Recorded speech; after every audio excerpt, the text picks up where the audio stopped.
Astaghfirullah. Bismillahirrahmanirrahim. Assalamualaikum warahmatullahi wabarakatuh.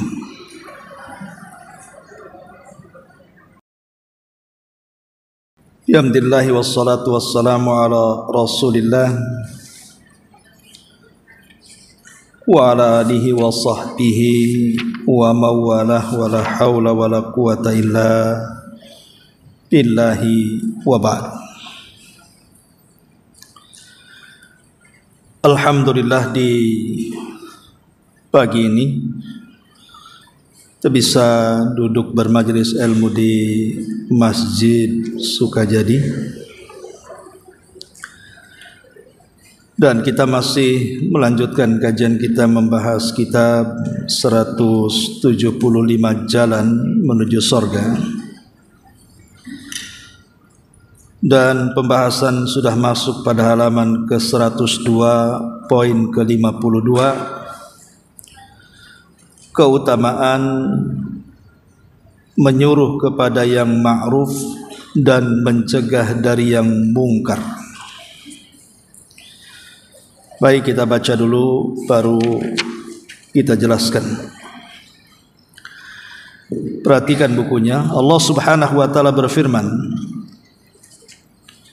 dalam surah Al-A'raf ayat 165,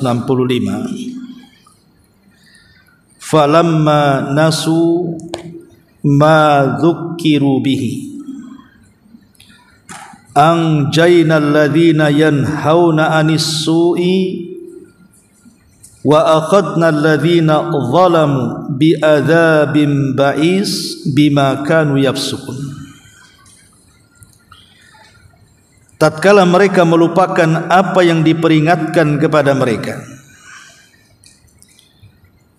kami selamatkan orang-orang yang melarang dari perbuatan jahat, dan kami timpakan kepada orang-orang zalim siksa yang keras disebabkan mereka selalu berbuat kefasikan. Dalam surah Hud ayat 117, Allah mengatakan, wa ma kana rabbuka liyuhlikal qura bidzulmin wa ahluha muslihun. Dan Rabbmu sekali-kali tidak akan membinasakan sebuah negeri secara zalim, sedang penduduknya orang-orang yang berbuat kebaikan.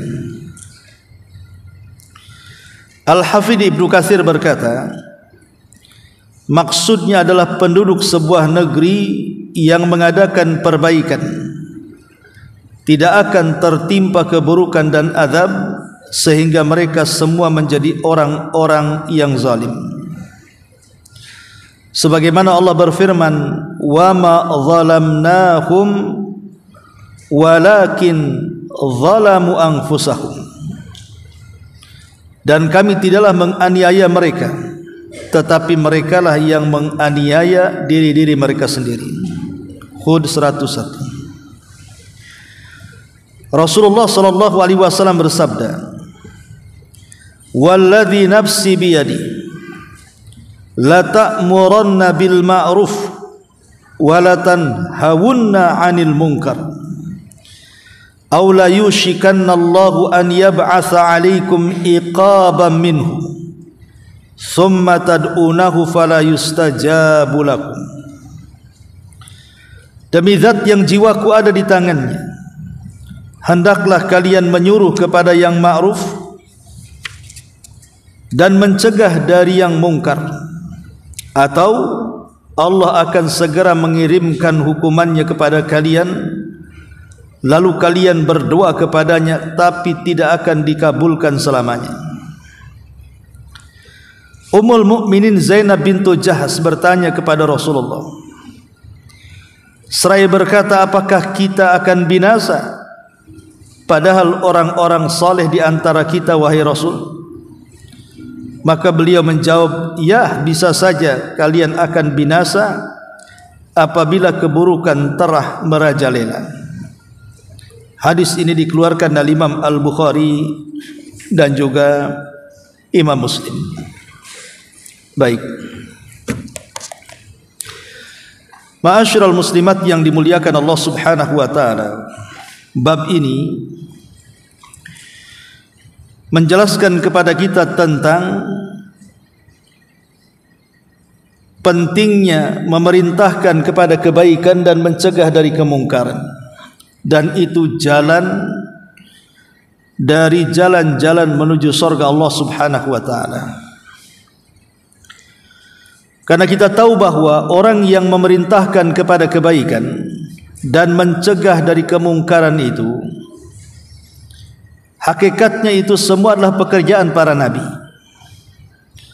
Artinya kalau kita melakukan dua perkara ini, mengajak manusia kepada kebaikan dan mencegah manusia dari kemungkaran, kita sedang mengerjakan pekerjaan para nabi, dan itu sebuah kemuliaan.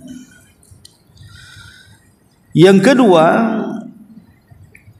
bahwa memerintahkan kepada kebaikan dan mencegah kemungkaran itu termasuk sifatnya orang-orang yang beriman. Orang yang beriman tidak mungkin membiarkan kemungkaran dan pasti cinta dengan kebaikan. Kemudian yang ketiga, bahwa orang yang mengajak manusia kepada kebaikan dan mencegah manusia dari kemungkaran itu memiliki kedudukan yang sangat tinggi dalam Islam.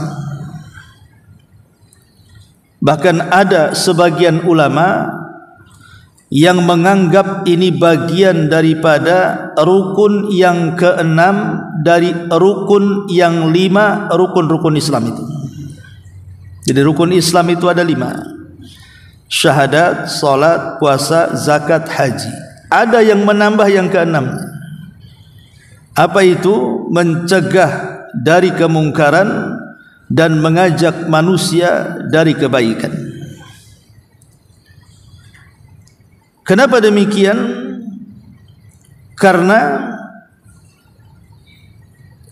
berbuat baik atau mengajak manusia kepada kebaikan dan mencegah dari kemungkaran itu disebut satu nafas dengan keimanan kepada Allah Subhanahu wa taala. Sampai-sampai Allah Subhanahu wa taala menyebutkan dalam surah Al-Imran ayat 110, kuntum khaira ummatin ukhrijat lin-nasi ta'muruna bil ma'ruf wa tanhauna 'anil munkar wa tu'minuna billah. Kalian sebaik-baik umat yang dikeluarkan kepada manusia, tugasnya ajak manusia kepada kebaikan, cegah manusia dari kemungkaran, dan beriman kepada Allah. Lihat, beriman kepada Allah disebut satu nafas dengan dua perkara yang kita bahas ini. Bahkan dua perkara ini, artinya mengajak manusia kepada kebaikan dan mencegah dari kemungkaran itu, dari seafdol-afdolnya mendekatkan diri kepada Allah dalam nasihat. Dan nasihat itu kan salah satunya adalah wasiat yang diwasiatkan Allah. Wa tawassaw bil haqq wa tawassaw bis sabr. Wa tawassaw bil haqq artinya saling memberikan nasihat pada hal yang benar, memerintahkan manusia kepada kebaikan dan mencegah dari kemungkaran. Makanya orang-orang yang tidak mau melakukan hal seperti ini, maka banyak mudarat yang akan diterima oleh umat ini.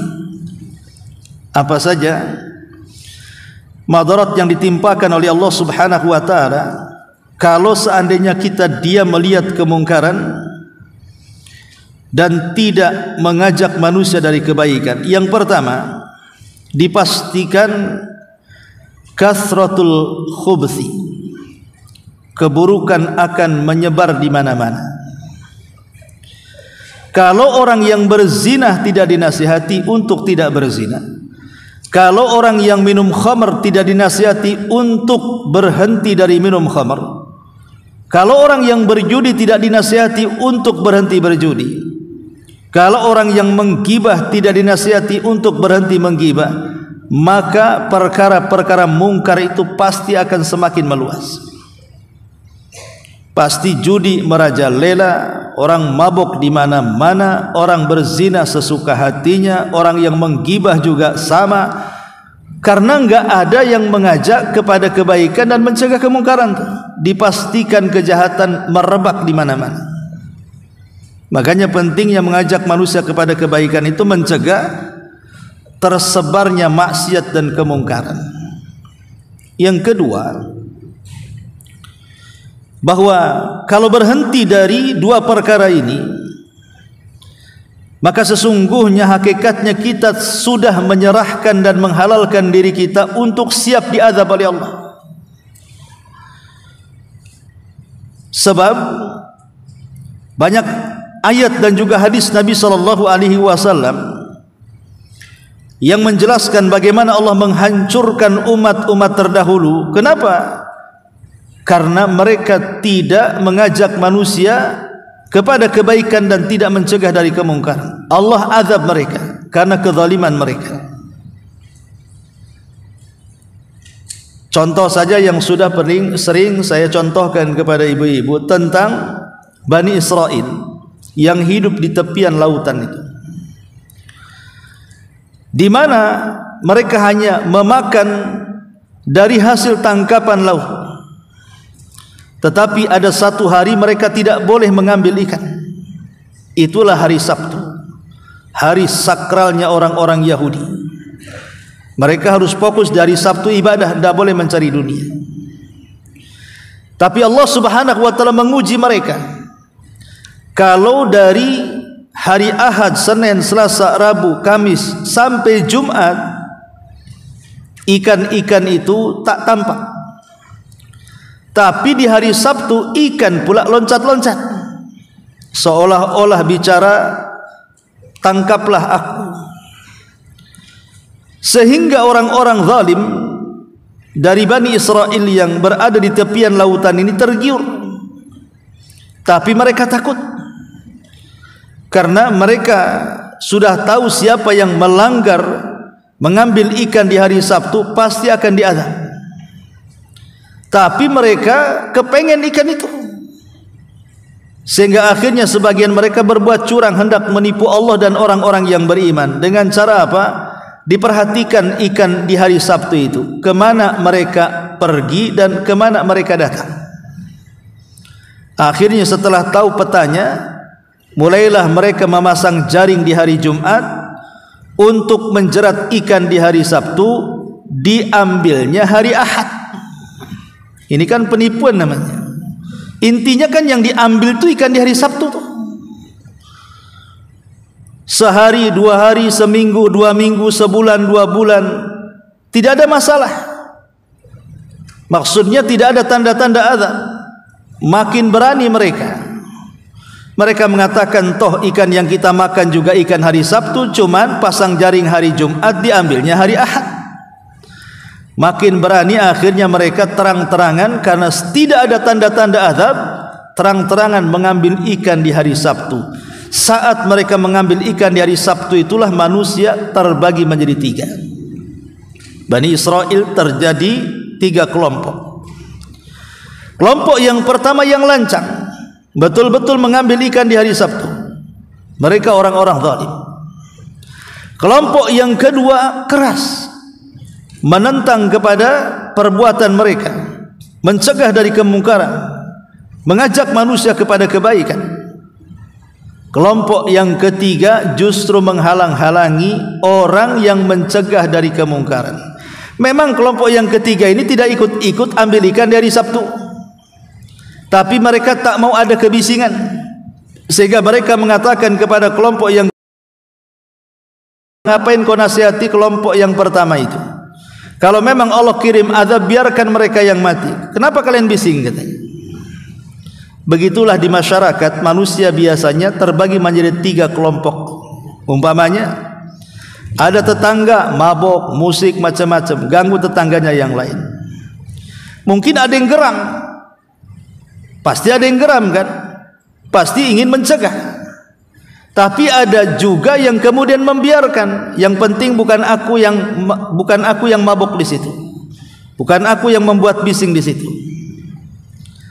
Lah inilah akhirnya kemudian kelompok terakhir ini dia tidak mau melarang orang. Tidak ikut. Tapi tak mau bising juga. Akhirnya menasihati orang kelompok yang menasihati mereka. Kalau mereka kena azab biarkan saja. Dari sinilah mulai orang meninggalkan kemungkaran, mengajak manusia kepada kebaikan dan meninggalkan mencegah manusia dari kemungkaran. Sehingga kelompok yang kedua ini yang keras, mereka akhirnya bersumpah, kalau begitu, kalau kalian wahai kelompok ketiga tidak mau mencegah kemungkaran, malah menghalang-halangi kami untuk mencegah kemungkaran, sudah kita pagar saja, kita buat tembok, kita tidak akan satu atap dengan kalian. Akhirnya orang-orang yang keras ini mereka pun tidak mau bergabung dengan orang-orang itu. Sementara orang yang mencegah dari kemungkaran dan orang yang mengambil ikan di hari Sabtu jadi satu. Maka dibuatlah tembok pemisah.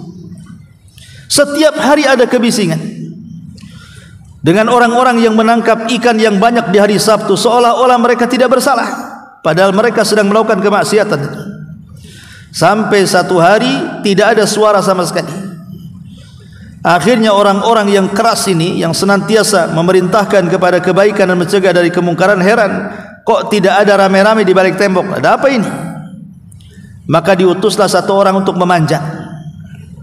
Ketika dipanjat, kaget, kenapa? Sama sekali tidak ada orang.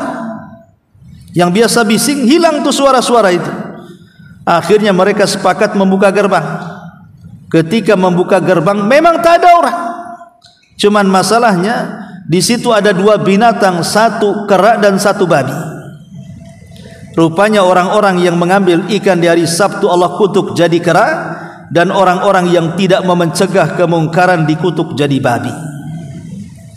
Dan mereka hanya hidup 3 hari, kemudian Allah binasakan. Begitulah apabila orang tidak mau mengajak manusia kepada kebaikan dan mencegah dari kemungkaran, pasti azab Allah akan turun. Masalahnya, azab Allah turun ini, kalau sudah turun, jangan kira akan menyambar orang-orang yang ahli maksiat, zalim dan mungkar saja. Justru orang-orang baik pun terkena imbasnya kalau mereka mendiamkan. Memang mereka tidak berbuat kerusakan, tidak berbuat maksiat, tapi mereka diam, itu masalahnya. Makanya Allah mengatakan dalam surah Al-Anfal, wattaqu fitnatal la tusibannal ladzina zalamu minkum khassa. Takutlah kalian terhadap fitnah yang kalau menimpa sebuah kaum, bukan hanya orang-orang zalim yang celaka, tapi orang-orang baik pun terkena imbasnya. Karena tidak mau mengajak kepada kebaikan dan mencegah dari kemungkaran tadi, maka mereka kena imbasnya.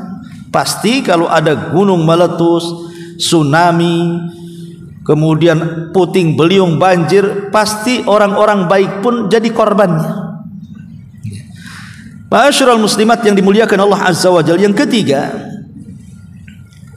kalau kita tidak melakukan dua hal tadi, pasti di masyarakat akan banyak perselisihan. Akan banyak perselisihan, kerusuhan dan yang semacamnya. Bayangkan kalau ada orang mabok dibiarkan. Orang mabok itu kan gak punya akal, bisa saja dia nampar orang, bisa saja dia mencaci memaki orang, bahkan boleh jadi bisa menusuk orang, dia bisa bunuh orang lagi kan. Akhirnya kan kacau jadinya. Lambat laun kalau kemaksiatan itu dibiarkan, tidak dicegah, dipastikan terjadi kekacauan. Bisa chaos tuh sebuah negara kalau seandainya dibiarkan. Coba kalau seandainya tidak ada polisi, tidak ada TNI umpamanya kan di negeri kita, tidak aman. Itu sederhana saja. Sampai ada satu kisah itu, ini enggak benar apa salah ceritanya. Teman yang cerita, ada di sebuah pulau itu, polisi salah tembak. Akhirnya didemo sama masyarakatnya, diusir. Pergilah para polisi-polisi ini dari pulau itu sampai 1 bulan kata. Karena enggak ada polisi, akhirnya apa? Kerusuhan di mana-mana, banyak maling, mau dilaporkan ke mana? Polisi sudah tak ada. Ya. Oh, banyak orang kelahi, banyak orang melakukan kriminal. Itu selalu satu contoh saja. Kalau enggak ada yang ditakuti, enggak ada yang mencegah dari kemungkaran, menangkap mereka dan menghukumnya, pasti rusuh tuh. Maka itulah pentingnya seseorang itu mengamalkan 2 perkara ini, karena ini untuk menenangkan masyarakat. Yang keempat, taslitul a'da. Kalau 2 perkara tidak diamalkan, pasti musuh-musuh dari luar akan menguasai, pasti akan dimanfaatkan. Kalau hukum sudah tidak tegak lagi, kalau syariat Islam sudah ditinggalkan, kalau ada orang yang melakukan kebaikan, dia melakukan sendiri tanpa mengajak orang, kalau ada kemungkaran dibiarkan, dipastikan musuh-musuh itu akan mudah menguasai sebuah negeri. Bahkan dalam hadis yang kita baca di sini, yang kelima, doa-doa kita tidak mungkin dipanjatkan, karena percuma, tidak akan dikabulkan. Makanya perhatikan tadi, kata Nabi SAW, "Tsumma tad'unahu fala yustajabu lakum." Kalau seandainya kalian tidak mau mengajak manusia kepada kebaikan, mencegah dari kemungkaran, hampir-hampir Allah akan mengadab kalian. Kemudian hampir-hampir doa-doa kalian tidak ada yang diijabah bagi kalian. Jadi mengajak manusia kepada kebaikan dan mencegah dari kemungkaran itu sebenarnya itu rahasia mustajabnya doa. Bukan hanya itu saja, ekonomi akan terganggu. Kalau orang maling dibiarkan maling, perampok dibiarkan ngerampok, perompak dibiarkan merompak, ekonomi kacau. Makanya penting kemudian 2 perkara ini. Bahkan yang nomor 7, orang yang membiarkan orang yang berlaku maksiat suka dengan maksiatnya, maka mereka dipastikan tenggelam dalam syahwatnya. Tidak ada orang yang tobat lagi akhirnya kan. Dan pasti orang-orang ahli maksiat itu akan mengajak orang untuk ikut maksiat itu. Karena bagaimanapun setan tidak mau jumlah yang direkrutnya sedikit, pasti ingin banyak. Ketika orang-orang yang mengajak kepada kebaikan, mencegah dari kemungkaran sudah tidak ada, maka setan akan leluasa itu mengajak teman-temannya dari kalangan manusia untuk memperbanyak pengikutnya di neraka. Dan ini kan bahaya, lama-lama dunia ini jadi sarang setan jadinya, kalau berhenti mencegah kemungkaran. Ma'asyiral muslimat yang dimuliakan Allah Subhanahu wa taala, bahkan kata para ulama, bisa saja kalau perkara ini dibiarkan, ada perkara-perkara yang jauh lebih bahaya dibandingkan itu. Tersebarnya kekufuran, tersebarnya kemusyrikan, dan tersebarnya perbuatan yang mungkar. Dan ini siapa yang bisa mencegahnya? Kalau ada orang yang datang ke dukun, dibiarkan saja, makin banyaklah dukun-dukun itu. Yang datang ke dukun pula makin ramai kan itu. Kesyirikan di mana-mana akhirnya. Kalau orang-orang kafir, para orientalis itu, yang mereka hendak memurtadkan orang-orang Islam, dibiarkan sesuka mereka, lama-lama orang Islam mungkin boleh jadi pindah agama semuanya.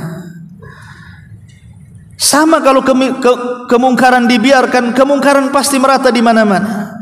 Itulah kenapa dikatakan bahwa ini bagian daripada rukun yang ke-6 dari rukun Islam. Oleh sebagian ulama dimasukkan dalam kategori rukun ke-6. Karena bagaimanapun ketenangan, ketentraman dan kenyamanan itu ketika tidak ada maksiat dan ketika manusia banyak berbuat baik. Kalau yang bermaksiat dibiarkan, yang berbuat baik tidak ngajak orang, cemana kemudian kita akan hidup tentram? Karena pasti kemaksiatan akan menyebar di mana-mana. Ma'asyiral muslimat yang dimuliakan Allah Subhanahu wa taala. Tapi tentunya kalau ibu ingin melakukan 2 perkara ini, ya minimalnya lah di tengah-tengah keluarga. Tidak harus mesti ke tetangga atau ke masyarakat umumnya, kan dimulai dari yang kecil dulu. Ibu menegur anaknya atau menasihati ibunya atau menasihati saudara dan kerabatnya dulu. Tetapi bagaimanapun Islam ini agama beradab. Ada etika, ada adab ketika kita mengajak manusia kepada kebaikan dan mencegah dari kemungkaran. Apa saja adab-adab itu? Pertama, ar-rifqu wal-lin. Dasar dari keduanya itu adalah asas dakwah. Jadi pondasi dakwah itu adalah mengajak manusia kepada kebaikan dan mencegah dari kemungkaran. Dan asas dakwah itu pada dasarnya harus ar-rifqu wal-lin, didasari dengan kelembutan kepada manusia. Saat mengajak manusia itu harus lembut. Karena terkadang niat baik dengan penyampaian yang tidak baik tidak akan tersampaikan. Niatnya baik menyadarkan saudaranya, tapi bahasanya kasar, bahasanya tidak sopan, tidak lembut, ya. Nunjuk-nunjuk, mata melotot, pakai bahasa kau-kau dan begitu seterusnya. Ini kan susah nanti, ya. Makanya kelembutan itu penting. Kalau orang sesat yang jelas-jelas sesat, ketika menyampaikan dengan lembut kepada masyarakat bisa diterima. Apalagi itu sebuah kebenaran. Yang sesat saja kalau disampaikan dengan lembut, masyarakat nyangkanya itu benar tuh. Contoh umpamanya para nabi yang muncul di negeri Indonesia ini. Saya kira nabi ada di Arab saja. Indonesia ada juga nabi, tapi kan palsu nabinya. Dan sudah diadili gitu ya. Satu-satunya yang mengadili nabi itu di Indonesia. Ya karena itu nabi palsu. Kan kita lihat di negeri kita itu beberapa orang yang ngaku nabi, ada pengikut, banyak pengikutnya itu. Kok bisa? Sudah jelas-jelas tidak ada nabi selain Rasulullah, kok mereka meyakini itu nabi mereka? Karena penyampaiannya meyakinkan di masyarakat bahwa mereka benar, makanya ada pengikutnya. Orang Arab mengatakan itu likulli sakitil lakit, setiap barang jatuh ada yang pungut bahasanya. Setiap ajaran sesat pasti ada pengikut. Makanya kalau ajaran kita benar disampaikan dengan kelembutan, makin lagi banyak orang yang mendengar, karena memang kita ini mengajarkan kebenaran. Ini yang pertama. Yang kedua, as-sabru wal hilm. As-sabru wal hilmu. Dalam berdakwah, mengajak manusia kepada kebaikan, mencegah kemungkaran itu harus ada kesabaran. Kalau tidak sabar, setan yang menang. Kalau saya katakan ibu curhat, saya sudah nasihati saudara saya Pak Ustaz. Kata ustadznya, nasihati terus. Ah bosan Ustaz, 100 kali, 1000 kali aku nasihati dia. Akhirnya kan ibu berhenti menasihati. Siapa yang menang? Setan lah yang menang. Makanya harus sabar. Karena tujuan kita itulah bukan memberikan taufik, tujuan kita itu memberikan irsyad. Tugas kita menyampaikan, bukan menyadarkan. Manusia tidak bisa menyadarkan, yang menyadarkan itu Allah. Tapi kita hanya bisa menyampaikan. Ini yang hak, ini yang batil, ini yang baik, ini yang buruk. Itulah tugas kita. Soal dia terima atau tidak, urusan dia. Itu dikembalikan kepada Allah tuh, supaya mereka sadar. Karena biasanya orang-orang yang tidak sabar dalam berdakwah itu seolah-olah kesadaran di tangan dia. Ketika dia tidak sadar-sadar, akhirnya bosan. Makanya seorang dai pendakwah itu harus ada kesabaran. Kemudian yang ketiga, al-ilmu wal basirah. Seorang yang akan mengajak manusia kepada kebaikan, mencegah dari kemungkaran itu harus punya pengetahuan. Pengetahuan, kalau ingin mengajak kebaikan, apa kebaikan yang ingin diajak? Kan harus punya ilmu tuh. Masa orang nggak bisa sholat ngajak orang sholat? Cemana cerita? Kemudian orang yang nggak bisa ngaji, ayo belajar sama saya ngaji. Dia sendiri nggak bisa ngaji, gimana mau ngajarin ngaji? Kecuali kalau dia bisa ngaji, ayo saya ajari kamu ngaji. Wajar. Ajak orang, ayo saya ajari ngaji. Kan gila orang itu.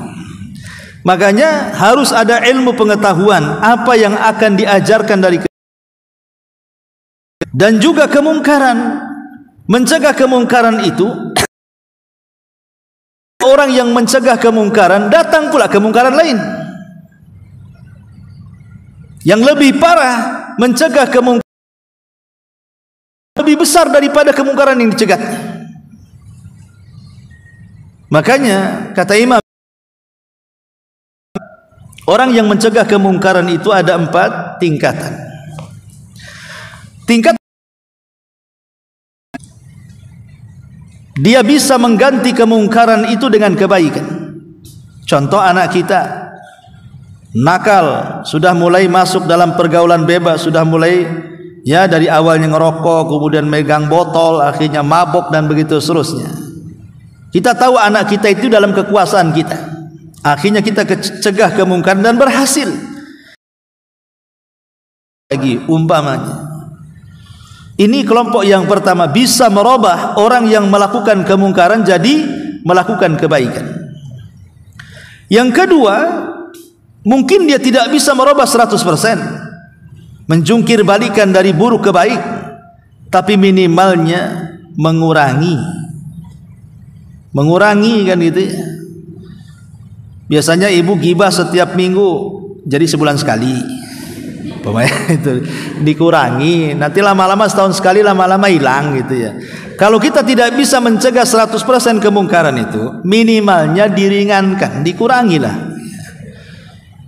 Ibu mamanya terbiasa ngomong kotor, ya karena latar belakang dulu suka ngomong-ngomong kasar, kotor dan begitu. Akhirnya setelah hijrah, kan mau tidak mau harus menyesuaikan kan ucapannya. Sedikit demi sedikit. Ucapan itu mulai dipelajari, oh begini yang sopan, oh begini yang santun. Jangan tabiat lama dibawa-bawa. Mungkin tidak bisa 100% hijrah, tapi minimalnya 1, 2, 3 kalimat ditinggalkan. Nanti lama-lama 10 kalimat ditinggalkan. Yang tidak pantas jangan diucapkan. Jadi ada yang mencegah kemungkaran itu memang tidak bisa langsung merubah simsalabin gitu ya, dari yang buruk kepada yang baik. Tapi minimalnya kelompok yang kedua dia bertahap, sedikit-sedikit dulu. Kemudian ada tingkatan yang keempat, yang ketiga, ya. Yang ketiga dia mencegah kemungkaran. Dia mencegah kemungkaran. Memang maksiat yang ini ditinggalkan, tapi maksiat lain pula dilakukan. Jadi jangan kau ke sana, malah pergi ke sini. Memang betul dia bertobat dari yang ini, tapi justru mendatangkan maksiat yang lain. Contoh mamanya ibu mau nasihati anak, ya. Jangan bergaul nak dengan orang itu, jahat orang itu, nanti kau terkena pergaulan bebas. Terus kata anaknya, lalu saya gimana, boring di rumah. Ibu belikan handphone pula. Ya. Akhirnya dengan handphone dia pula lah bertetangga dengan macam-macam tetangga tuh di handphone itu.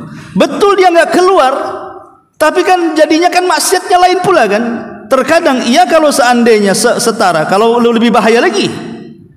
Nah ini kan namanya mencegah kemungkaran. Betul dia berhenti dari kemungkaran ini, datang kemungkaran yang kedua. Ibu juga yang kasih. Nah, kemudian yang keempat,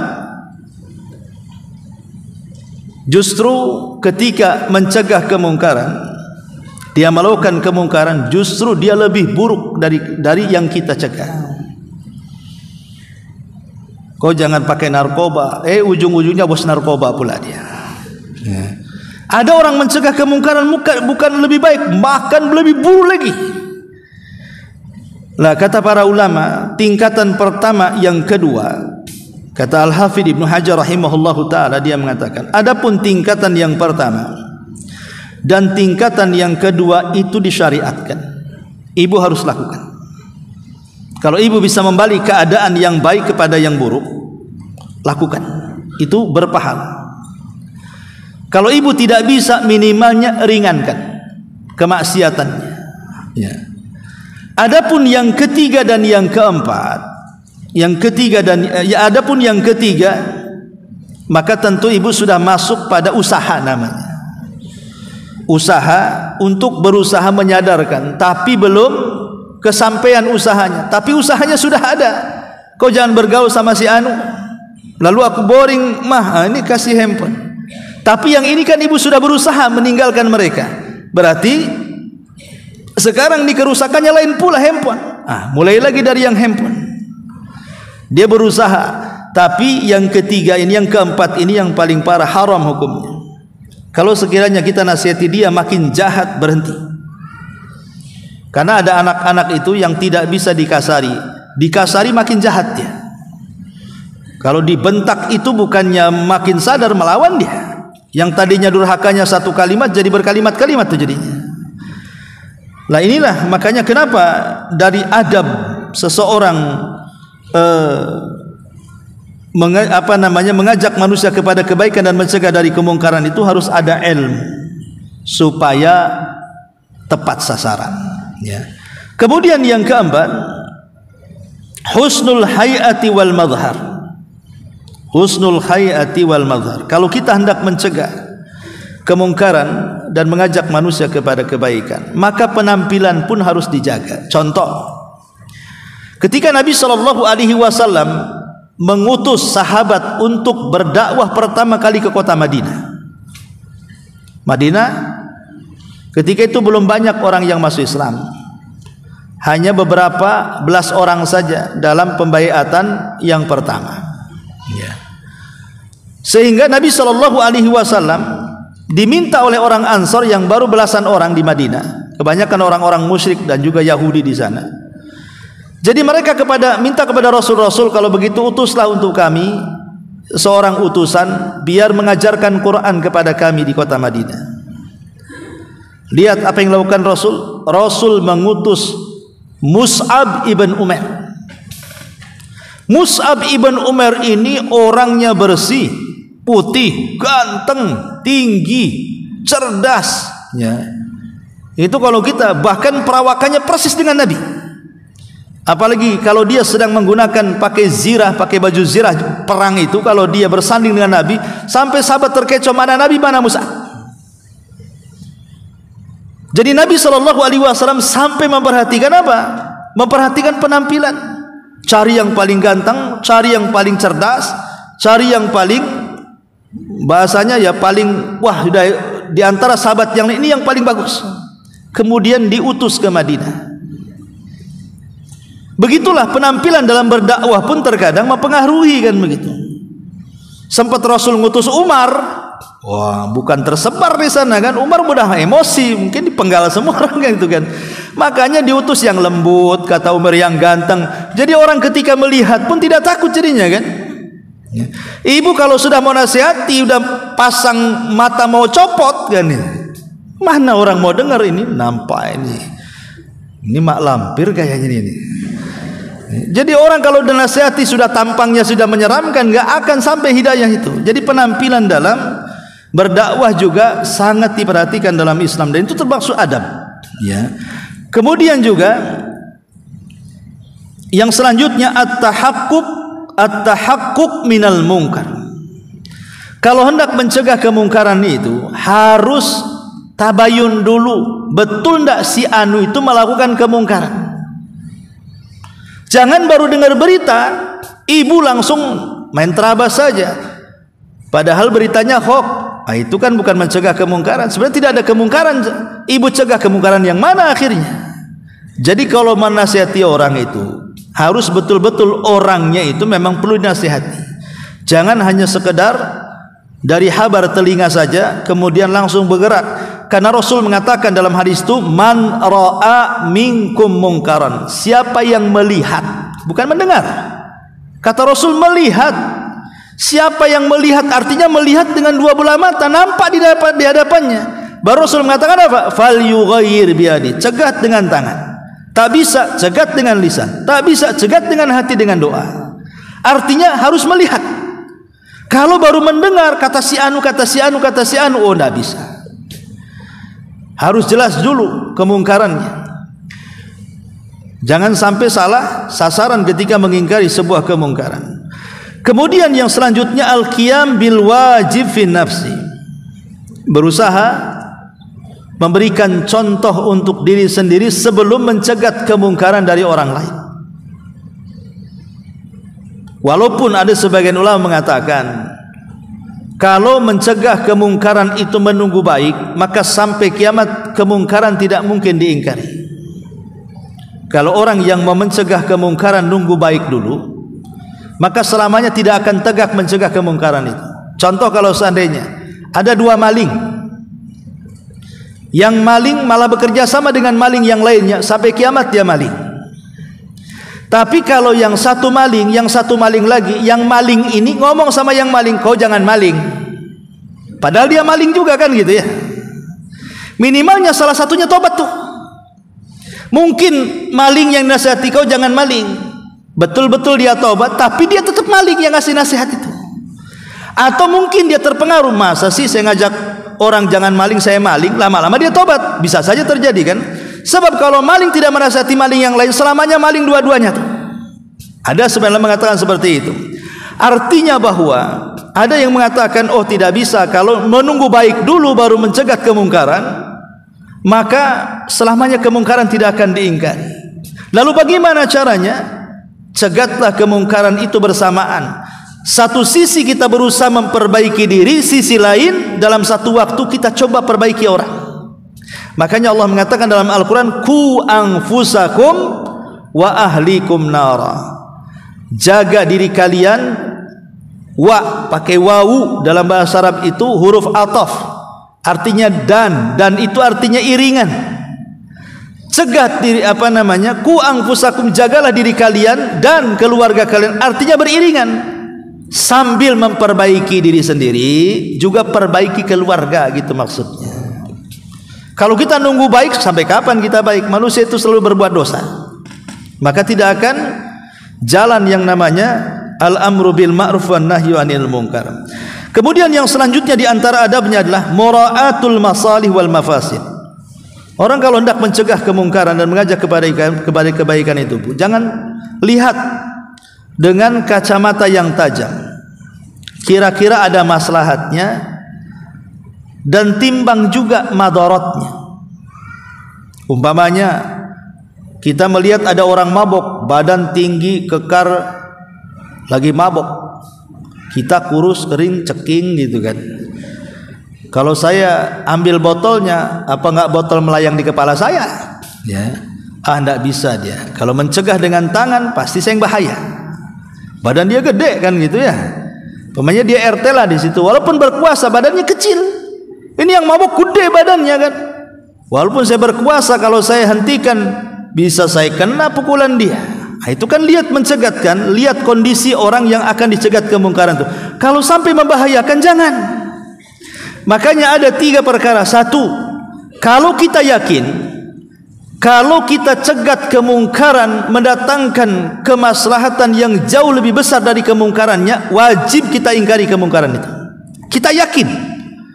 Kita yakin bahwa kalau saya mencegat manusia dari kemungkaran mendatangkan kemaslahatan yang jauh lebih besar dari kemungkarannya, cegat, dan itu hukumnya wajib. Contoh, anak saya, anak kecil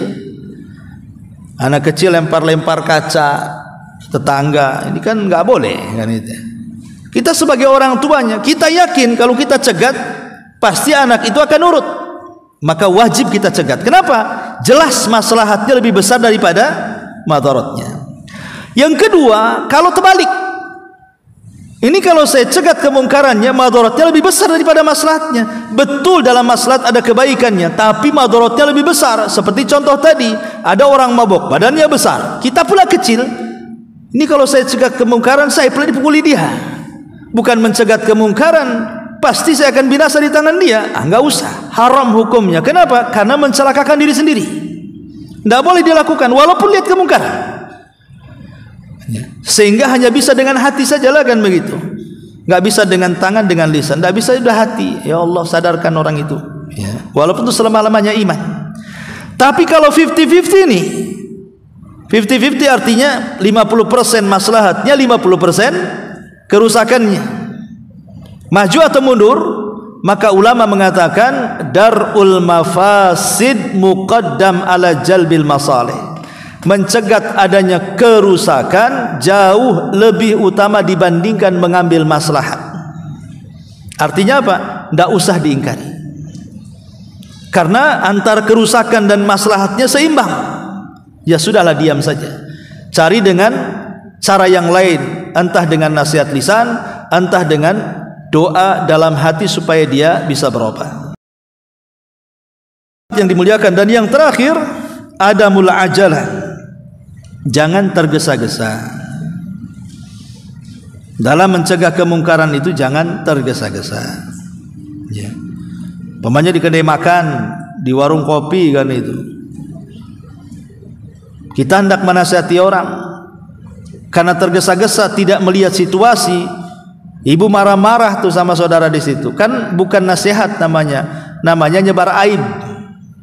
Ya. Maka lihat juga, lihat situasinya. Ibn Mas'ud radhiyallahu anhu itu bisa berubah-ubah. Terkadang ada waktu telinganya masuk nasihat orang, terkadang ada waktu telinganya tersumpal nasihat orang itu. Begitulah manusia, kadang-kadang lagi senang, lagi enak, nggak peduli orang ngomong apa. Tapi kalau rungsep lagi apa, ngomong sedikit saja kita emosi dan marah. Jadi cari waktu-waktu di mana dia sedang menerima nasihat, kemudian hindari di mana dia tidak sedang menerima nasihat. Lah itu kembali kepada kecerdasan. Makanya perlu ilmu tadi tentang mendeteksi orang ini layak diberi nasihat atau tidak layak diberikan nasihat. Baik ma'asyiral muslimat yang dimuliakan Allah Subhanahu wa taala. Lah bab ini menjelaskan kepada kita ada beberapa dalil, baik kita bahas di sini. Pertama, surah Al-Imran ayat 165. Di sini Allah mengatakan falamma nasu ma dzukkiru bi, maka tatkala mereka melupakan apa yang diperingatkan kepada mereka. Diturunkan kitab, diutus para nabi, enggak peduli. Udah lupa dia dengan perintah dan larangan. Apa yang terjadi? Anjainal ladzina yanhauna anisu. Di sini syahidnya, di sini dalilnya, anjainal ladzina yanhauna anisu. Maka kami akan selamatkan orang-orang yang masih melarang dari perbuatan jahat. Jadi Allah akan selamatkan, pamannya ini masyarakat. Ada orang yang mengingkari kemungkaran, ada yang tidak mengingkari kemungkaran. Maka Allah akan menyelamatkan orang-orang yang mengingkari kemungkaran saja, dan yang mengazab, Allah akan mengazab orang-orang yang membiarkan kemungkaran. Dari sini kita tahu bahayanya membiarkan kemungkaran dan tidak dicegah. Kemudian juga Allah mengatakan dalam surah Hud ayat 117-nya, "Wa ma kana rabbuka liyuhlikal qura bidzulmin wa ahluha muslihun." Dan Rabbmu sekali-kali tidak akan membinasakan negeri-negeri secara zalim, sedangkan penduduknya orang-orang yang berbuat kebaikan. Ibnu Katsir mengatakan maksudnya penduduk negeri tersebut mengadakan perbaikan. Mengadakan perbaikan itu artinya bukan hanya dirinya baik, tetapi memperbaiki orang. Makanya lihat dalam surah Al-Asr, Bu. Ibu kalau bisa menguasai 4 sifat yang Allah sebutkan dalam surah Al-Asr, maka ibu akan menjadi manusia yang paling sempurna. Perhatikan surah Al-Asr itu, wal asri innal insana lafi khusrin illa alladzina amanu wa amilus solihat wa tawasaw bil haq wa tawasaw bis sabr. Ini ada 4 perkara di sini. Sesungguhnya manusia di dalam kerugian. Kalimat di dalam berarti tidak lepas dari kerugian. Pamannya ini masjid, kita dalam masjid, kalau dikunci semuanya kita nggak mungkin keluar dari sini. Berarti asal manusia itu tidak bisa keluar dari kerugian. Illal ladzina amanu, kecuali orang-orang yang beriman. Maksudnya kecuali orang-orang yang berilmu yang melahirkan iman. Illal ladzina amanu itu artinya orang-orang yang berilmu yang melahirkan iman. Berarti kalau ingin jadi orang yang sempurna harus punya ilmu yang melahirkan iman. Setelah ibu kuasai ilmu, beranjak kepada yang keduanya, wa amilus solihat. Cobalah amalkan ilmu tadi dengan amal yang baik. Kenapa? Karena 2 perkara ini bisa memperbaiki diri. Orang kalau sudah punya ilmu diamalkan, pasti dirinya akan baik. Kemudian yang ketiga, watawasau bil haq. Kalau kita sudah punya ilmu, kita amalkan sendiri, mulai kita tularkan kepada orang, menasihati orang lain. Kemudian yang terakhir, yang keempat, watawasau bis sabr. Kemudian sabar. Ilmu, amal, dakwah, sabar. Itulah dalam surah Al-Asr itu ada 4 perkara. Ilmu, amal, dakwah, sabar. Yang 2 memperbaiki diri sendiri, yang 2-nya memperbaiki orang. Ilmu dan amal memperbaiki diri sendiri, dakwah dan sabar memperbaiki orang.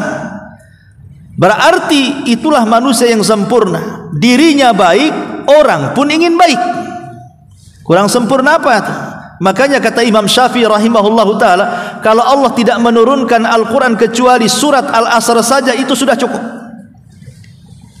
Kalau seandainya Allah tidak turunkan Al-Quran yang 30 juz itu, cukup surah Al-Asr saja yang turun, itu sudah cukup. Kenapa? Karena sudah bisa memperbaiki orang. Dirinya baik, orang juga baik, kan gitu ya.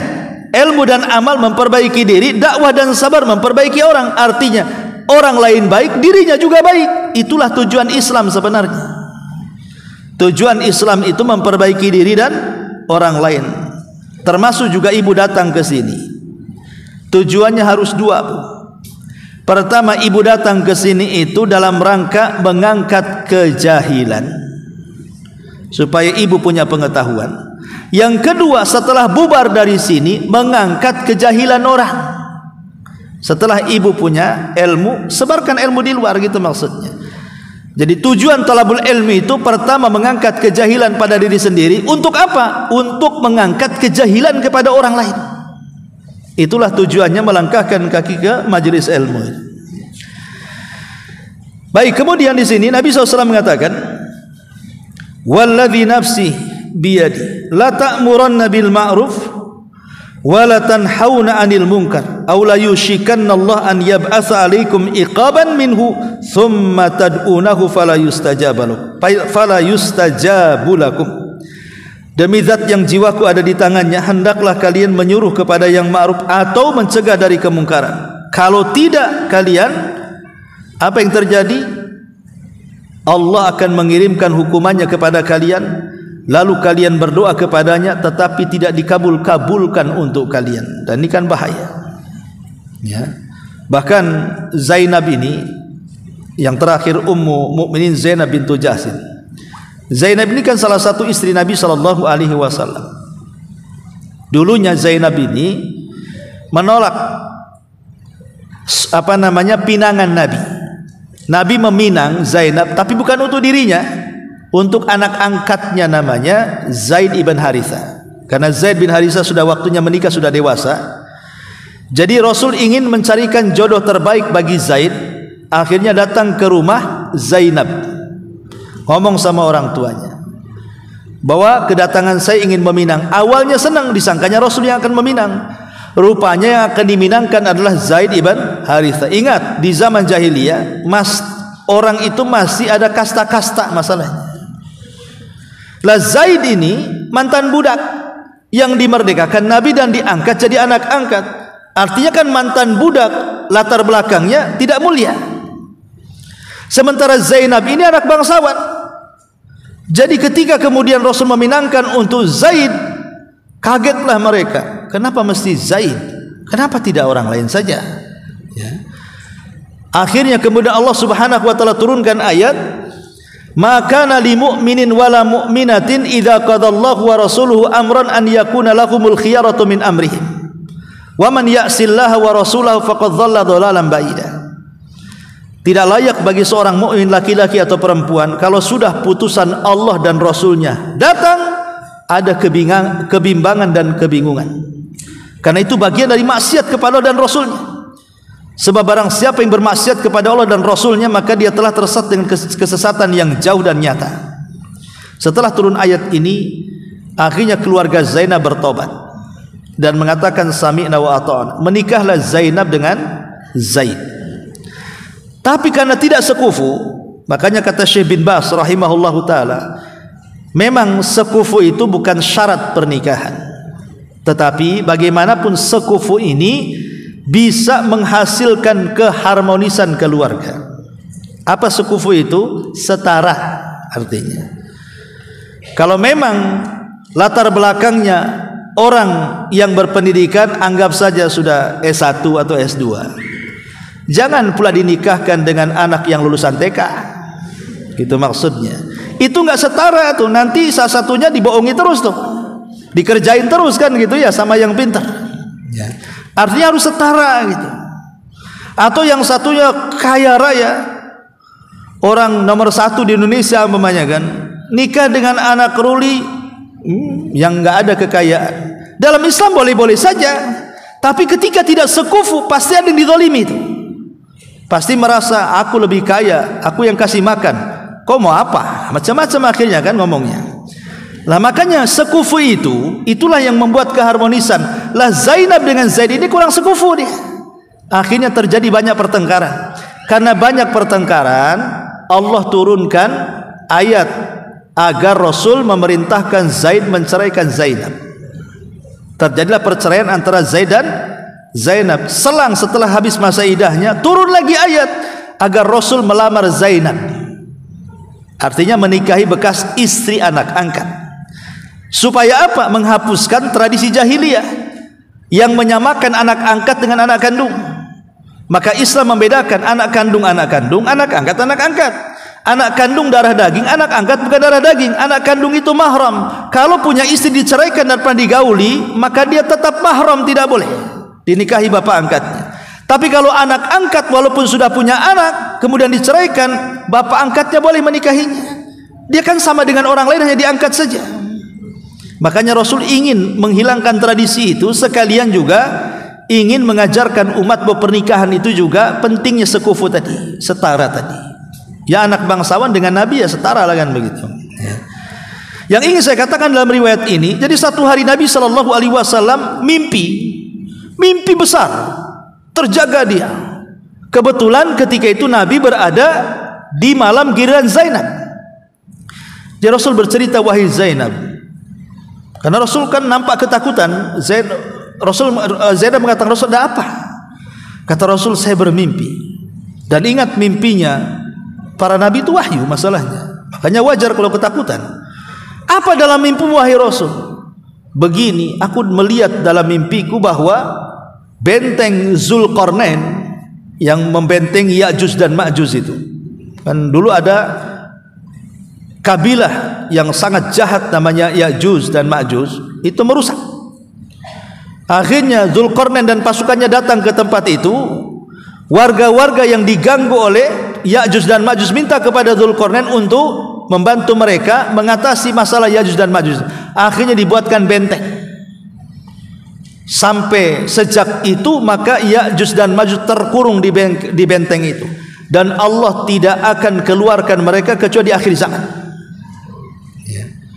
Lah kata Nabi SAW, aku melihat di benteng Ya'juj dan Ma'juj itu, bentengnya Zulkarnain, sudah lubang seperti ini, kata Rasul, sambil mengisyaratkan dengan jari dan jempolnya seperti ini. Artinya Ya'juj dan Ma'juj sudah ngekar keluar begini dari balik tembok itu ya. Kemudian dia mengatakan, sungguh negeri Arab akan mengalami keburukan, maksudnya akan datang bencana. Kemudian kata Zainab di sini, ya Rasulullah, makanya Zainab mengatakan, apakah kita akan binasa juga wahai Rasul? Padahal ada orang-orang soleh di antara kita. Kenapa begitu kau khawatir? Kata Nabi SAW menjawab, ya memang ada orang soleh, tapi kalau orang jahatnya terlalu banyak dan orang solehnya terlalu sedikit, maka sama saja, tetap keburukan itu akan menyebar, azab Allah itu akan menimpa.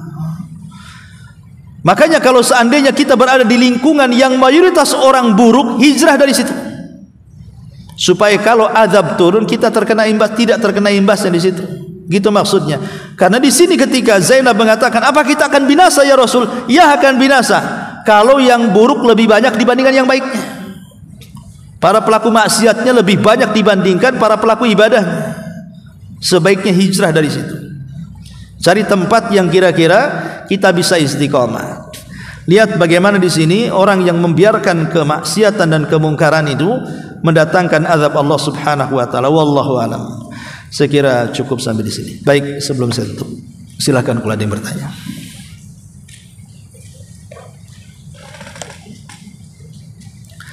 Kalau tidak, kita tutup dengan kafaratul majlis. Subhanaka wa bihamdika asyhadu an la ilaha illa anta astaghfiruka wa atubu ilaik. Allahu taala alam.